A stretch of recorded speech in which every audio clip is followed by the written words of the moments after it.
Okey. Commonwealth tak layak, Olimpik tak layak, musabaqah peringkat antarabangsa tak layak. Itu di dunia. Agak-agak dengan amalan kita sekarang ni, layak kan masuk syurga? Yang kita duk nampak ni, saya tak layak Ustaz, ini level dunia punya ni, antarabangsa punya Ustaz, ini Olimpik punya Ustaz. Tu saya ceritalah tu, cerita hang layak syurga. Subuh tak mai, subuh tak sembahyang, tiba-tiba duduk simpang jalan nyanyi ku nantimu di pintu syurga. Bila? Perasan bila? Layak tak kita ke syurga tuan-tuan dengan jiran sebelah rumah ni sejak Taman Melur buka sampai sekarang tak bercakap? Putih silaturahim ni dekat 20 tahun dah. Tiba-tiba ya Allah Rabbana atina fid dunya hasanah wa fil akhirati hasanah wa qina azabannar. Layakkah kita pada syurga tuan-tuan? Kita tak bagi pun nafkah pada isteri kita. Isteri duk berniaga online, nak cari duit. Kalau tak berniaga, tak makan Ustaz. Kalau saya tak ada ni anak nak belanja apa Ustaz? Suami buat apa? Suami Allah, enam harakat Allah. Sebaik dia sebut Allah, suami macam mana? Allah. Kalau dia sebut suami macam mana? Setan macam mana tuan-tuan? Sebaik isteri tu baik lagi, dia sebut Allah, suami saya Ustaz. Suami ni boleh masuk syurga ke? Isteri duk komplain makan tak cukup, belanja tak cukup. Agak-agak syurga nak kata ta'alau. Dia halau dah tuan-tuan. Sebab itu tuan-tuan, di dunia ni Allah Ta'ala dia bagi kepada kita, dia bagi pada kita sesuatu benda untuk kita buat penilaian, penelitian, buat perbandingan. Setiap satu benda dia buat perbandingan supaya kita boleh bandingkan diri kita di situ. Okey. Saya pagi tadi balik sembahyang subuh, saya tunjuk kat isteri saya, Mama cuba tengok jari ayah ni. Ni, Tok Iman nampak jari saya ni? Jari kecil ni. Dia bengkok. Betul, nampak tak? Oh, nampak kan? Nampak? Macam ni baru nampak. Dia tak boleh nak rapat rosak. Jadi kena. Jadi lagu tu baru nampak. Kan? Nampak? Sepa jari aku ni. Susah nampak tu. Lepas ni tuan-tuan, bersabarlah. Orang bakal tengok apa yang pula tangan ustaz ni. Cantik pula jari macam ni. Sakit ni tuan-tuan. Sakit. Besok nak jumpa doktor, dia tengok sarap ke, tulang ke apa. Apa perbandingan dia? Jari macam tu pun hang sakit dah. Orang lain langsung tak ada jari. Tak apa. Kalau kita tak tengok perbandingan pada yang lain, Allah tak tahu nak habaq dah ni, macam mana nak buat kereta ni, nak korek telinga pun tak boleh ni. Dia kira dia aja besar. Tapi bila dia tengok hak lain tuan-tuan, tak ada apa tuan-tuan. Boleh duk gerak lagi, cuma kadang-kadang dia jadi pelik. Dia tak konsisten dengan yang lain. Hak lain boleh rapat, dia tak boleh rapat duk lagu tu. Tak apa, masalah apa. Perbandingan ini Allah Ta'ala suruh kita ni, fa'tabiru ya ulil albab. Ambillah iktibar, wahai orang yang berfikir. Kalau aku tak layak masuk Commonwealth Game, tak layak masuk Olympic Game, peduli apa kita tak masuk Olimpik? Tuan-tuan tak makan ke tak masuk sukan Olimpik? Tuan-tuan di sini tak masuk sukan C, tak masuk sukan Commonwealth, apa kedana kan? Mati ke? Seorang lelaki ditemui mati di rumahnya di Taman Melor, dipercayai tidak dapat menyertai Olimpik. Mana ada tuan-tuan? Kita boleh hidup seperti biasa, dan orang yang menang Olimpik tu pun bukan dapat apa pun. Habis-habis kuat dapat duit mu habis. Kita yang duk sokong ni pun tak dapat apa. Maknanya tak ada apa. Hang masuk apa pun suka hang. Tapi kalau kita tak masuk syurga di hari kiamat, jadi apa? Kita tak layak ini, kita tak layak yang ni, kita tak layak yang ni, tak jadi apa di dunia. Ada orang yang nak bertanding jadi calon pilihan raya, hantar borang pencalonan, ditolak oleh DO. Kita menerima 5 pencalonan, kita hanya menerima 4 saja borang yang diterima, dan seorang lagi calon duka cita dimaklumkan ditolak pencalonannya kerana bankrupt. Tak apa bankrupt dalam dunia, nanti ada orang yang tolong kamu selesaikan masalah bankrupt, tahun depan boleh tanding. Tapi kalau bankrupt di hari kiamat, siapa yang nak tolong kita? Abang-abang, kalau abang-abang hak duduk belakang, abang-abang kalau duit tak cukup nak bayar rotek bulan ni, isteri sanggup bagi gelang, nah abang ambil gelang ni buat rotek. Akak-akak kalau sakit buah pinggang, suami depan ni sanggup bagi buah pinggang kat dia. Boleh buah pinggang abang ada 2, ambil lah 1, abang tak apa, abang sanggup korban. Tapi kalau kita susah di hari kiamat, ada tak orang tolong? Abang, tolong saya abang. Leha, tolong saya Leha. Tolong abang. Sudah abang, tolong Leha abang. Sudah, jangan. Tak ada siapa nak tolong. Di dunia ni tuan-tuan, selera tolong, yang berhormat tolong, Jabatan Kebajikan Masyarakat tolong, Tok Ketua Kampung tolong, Ustaz Abid Liu tolong. Tuan-tuan bukan susah kalau agak-agak tuan-tuan ni papa kedana, ambil kereta roda 3 pergi tolak kat depan traffic light. Dia masuk YouTube, Facebook. Minggu depan sampai Ustaz Abid, sebiji rumah dia pergi. Besok sampai di hari kiamat, susah macam tu, agak-agak Abid limai. Tak ada siapa tolong kita. Maka Allah memberikan kepada kita supaya buat persiapan untuk itu. Nama dia watazawwadu fa inna khairaz zadit taqwa. Dan berbuat bekallah kamu, sebaik-baik bekalan ialah takwa. Yang Allah Ta'ala suruh buat sekarang ialah jadilah orang bertakwa. Yang ni bekalan kita ni. Maka bila kita ni jadi orang bertakwa dengan rahmat Allah, Allah kata mai masuk syurga. Maka 2 benda yang kita nak buat sekarang ni tuan-tuan, iaitu mencari takwa, membekalkan diri dengan takwa, dan yang keduanya ialah mencari keredaan Allah supaya kita mendapat rahmat. Maka mudah-mudahan tempat kita ialah di dalam syurga. Tuan-tuan yang saya muliakan, maka jalan nak takwa tu macam mana? Jalan nak menuju takwa tu macam mana? Ini ajaran Quran sebut. Yang ni yang Nabi Muhammad datang supaya mengajar kita jadi orang bertakwa. Apa dalilnya? Lil muttaqin, zalikal kitab la raiba fi hudal lil muttaqin. Inilah sebuah kitab yang tidak ada keraguan dalamnya. Siapa-siapa yang nak jadi orang bertakwa, inilah hidayahnya. Nama dia apa? Al-Quran. Bekalan takwa, rahmat Allah, masuk syurga. Jalan nak takwa apa? Jalan nak takwa Al-Quran. Jalan nak jadi orang takwa apa dia? Rasulullah. Jalan nak dapat rahmat apa? Jalannya ialah Al-Quran. Bagaimana nak dapat rahmat Allah? Jalannya ialah engkau ikut Rasulullah. Soalan dia, berapa ramai yang tak mau ikut Quran? Berapa ramai yang tak mau ikut Rasulullah? Tiba-tiba bercakap seolah-olah syurga tu pak dia punya.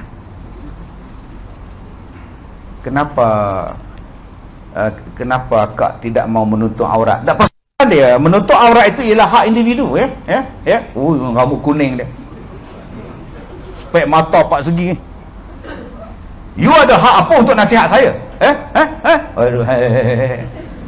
Duduk dalam kubur, so malaikat main tanya, berani dia jawab malaikat, you siapa tanya-tanya saya? Lu sepak malaikat. Dalam dunia hang boleh cakap macam tu. Hang nak jadi orang bertakwa, dia ada jalan dia. Inna hadza sirati mustaqimah. Ini jalan aku yang lurus, ikut. Jalan apa? Jalan Quran, jalan hadis. Engkau ikut yang ni. Ulama-ulama terangkan apa dia Al-Quran ini, apa dia maksud Al-Quran ini, apa dia kehendak daripada Nabi. Ulama terangkan pula. Tiba-tiba hari ni kita ikut jalan kita yang lain. Kita ikut jalan apa? Jibti wa taghut. Jalan lain daripada Al-Quran. Tuan-tuan buka dalam Al-Quran surah An-Nisa ayat 60. Tuan-tuan buka dalam Al-Quran surah An-Nisa ayat 56, 57, 58, 59, 60. Cerita tentang jibti wa taghut. Allah Ta'ala pesan pada kita, wahai orang yang beriman, janganlah kamu taat kepada jibti wa taghut. Hendaklah kamu berhukum dengan hukum Allah Subhanahu wa Ta'ala. Kita hari ni cita-cita nak masuk syurga, tapi undang-undang, peraturan, ada peraturan Quran. Bunuh orang ada ikut Quran, berzina ada ikut Quran. Lanisnya pasal hudud, tak cakap apa. Pasal apa tak cakap? Kena cakap. Besok nak jawab apa dalam kubur? Teruskan, tuan-tuan.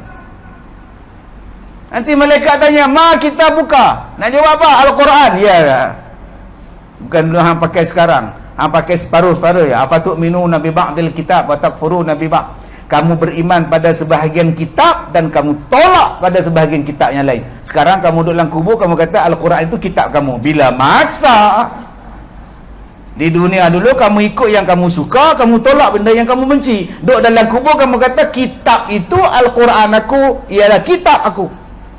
Oh, nak jawab apa dengan malaikat?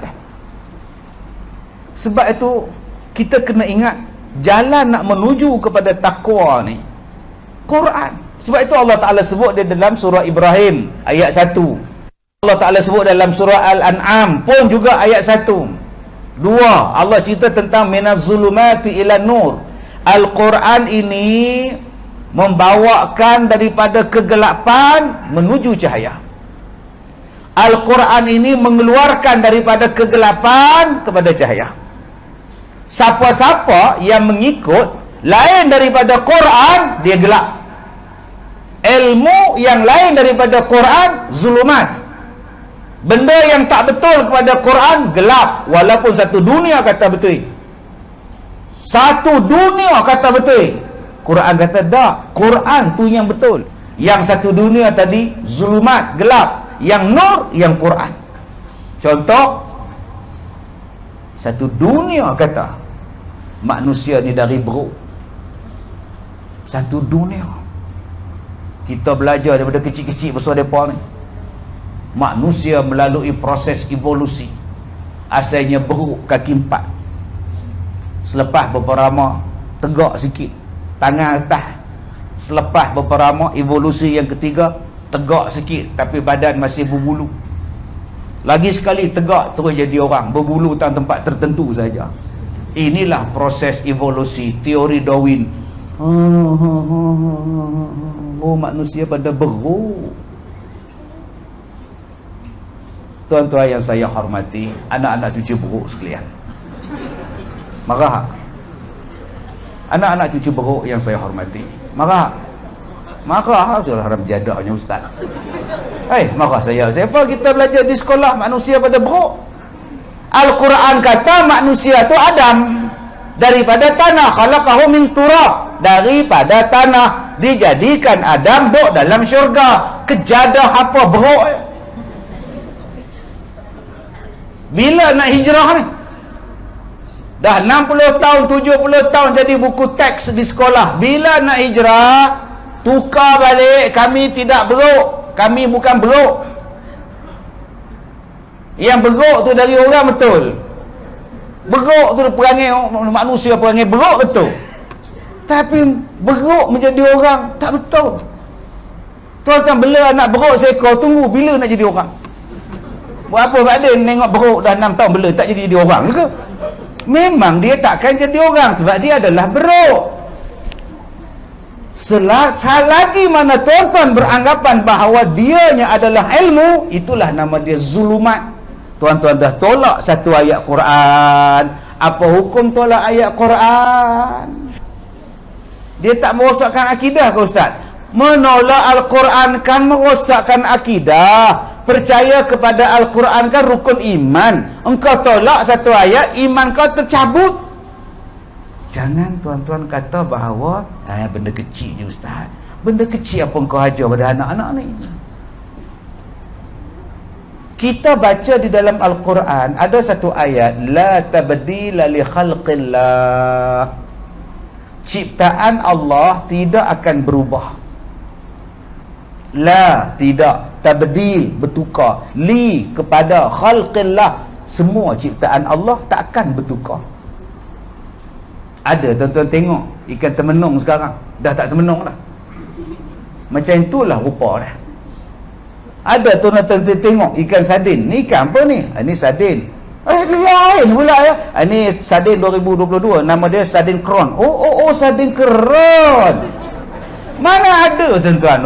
Daripada gitu ikan sardin gitulah. Lembu yang kita duk korban, rupa dia macam tu lah berpuluh-puluh tahun dulu. Tiba-tiba hari ni ada orang sebut bakteria boleh ada varian, kuman ada variasi. Kalaulah dunia ini berubah, dia akan menjadikan kesusahan pada makhluk manusia. Sebab manusia jadi khalifah. Tuan-tuan tanam pokok durian, agak-agak pokok durian ni, pokok engkau ni mat, nanti nak buah apa? Tak berani lah. Macam hari tu usuk pokok durian dia keluar nangka tau. Yang aku ni aku tak tahu lah pasal engkau tanam durian, keluar durian lah. Kau tanam nangka lah, apa yang nak keluar apple pula? Kalaulah manusia ni berubah alam, nak jadi khalifah susah. Berkahwin suami isteri, duduk menung dua orang sambil duduk tengok televisyen. Agak-agak siapa ngandung? Abang ke saya? Tak tahulah leha. Abang rasa semacam muntah-muntah berperin ni. Pening rasanya abang ngandung kot. Yang akan mengandungnya isteri awak. Awak apa? Awak cuma mengandungkan. Inilah nama dia khalqillah. Yang tuan-tuan hari ini yang duk susah hati sangat ni pasal apa? Dia boleh naik. Ni dulu tu naik bulan depan naik pula. Ni kata bulan 9 ni dia naik lagi kuat pula. Power. Bunyi sampai 6 harakat. Power. Doa tuan-tuan. Melainkan yang bertukar varian ialah ciptaan manusia. Apa dalil? Ni handphone ni. Ni handphone kita ni. Ni jenis apa tu? Gucci. Ni apa ni? Huawei. Yang ni apa nama tu? Sarawak ke apa nama? Saya tak tahu. Dulu tuan-tuan tengok ada handphone kita besar batang. Bola poket kita ingat batang. Wah tu dia. Motorola punya besar. Iklan dalam surat khabar Bacaria. Tabib Haji Adi duduk gini pegang handphone. Tuan-tuan ingat tak iklan tu?